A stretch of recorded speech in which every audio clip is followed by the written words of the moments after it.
JEE advanced 2024లో అన్ని కేటగిరీల్లో 10లోపు 15 ర్యాంకులు సాధించిన నారాయణ. మనందరం ఉమ్మడిగా, మనందరం సమిష్టిగా ఆంధ్రప్రదేశ్ ప్రజలు ఏ అభివృద్ధి అయితే కోరుకుంటున్నారో మనందరం సమిష్టిగా దీన్ని ముందుకు తీసుకెళ్ళాలి, అభివృద్ధి పథంలో నడిపించాలి. విద్య, వైద్యం, ఉపాధి, సాగునీరు, తాగునీరు, లా అండ్ ఆర్డర్ ఇవన్నీ చెప్పొచ్చాం. మనం బలంగా నిలబడతామని. అలాగే మేనిఫెస్టోలో, ఉమ్మడి మేనిఫెస్టోలో చాలా మాటలు ఇచ్చాం. వాటన్నిటినీ బాధ్యతగా ముందుకు తీసుకెళ్లాల్సిన అవసరం ఉంది.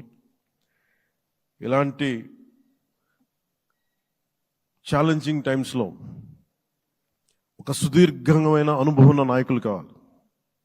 4 దశాబ్దాల అనుభవం, అభివృద్ధి మీద అపారమైన అవగాహన, పెట్టుబడులను తెచ్చే సమర్థత, ప్రతిభ.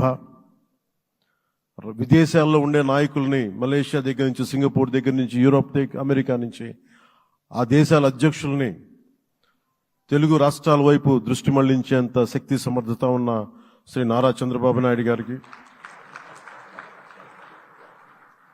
ఆయన నాయకత్వం చాలా అవసరం. ఆయన అనుభవం చాలా అవసరం. అలాంటి అపారమైన అనుభవం ఉన్న వ్యక్తిని, అనుభవం ఒకటే కాదు, ధైర్యశాలి. ఈ రోజుకి నాకు ఒకటే గుర్తుంటుంది.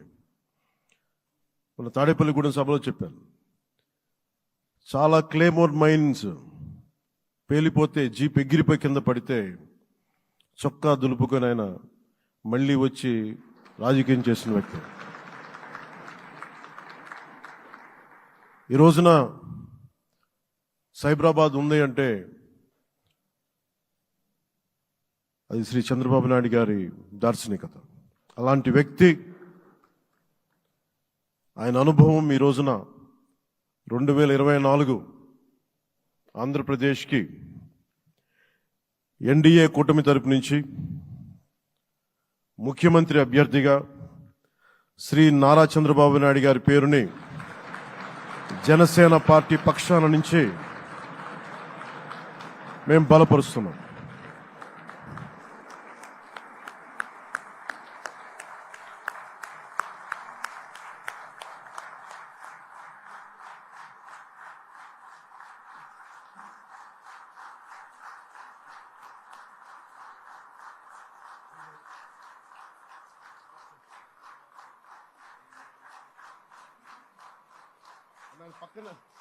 ఇది నేను ఆయన పక్కన పెట్టుకుని చెప్పాలి.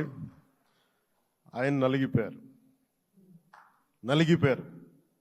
జైల్లో చూశాను ఆయన. పాపం భువనేశ్వర్ గారి బాధను చూశాను. నేను అనుకున్నాను, అమ్మ మీరు కన్నీళ్ళు పెట్టుకోండి, మంచి రోజులు వస్తాయని చెప్పిన మంచి రోజులు వచ్చినాయి. వారికి మనస్ఫూర్తిగా వారికి నా హృదయపూర్వక శుభాకాంక్షలు. మీరు అద్భుతమైన పాలన ఇవ్వాలి అందరికీ మనస్ఫూర్తిగా మీకు నేను తెలియజేసుకున్నాను సార్. సుమన్ టీవీలో మీ పర్సనల్ అండ్ బిజినెస్ ప్రమోషన్స్ కోసం కింది నెంబర్కి కాంటాక్ట్ చేయండి.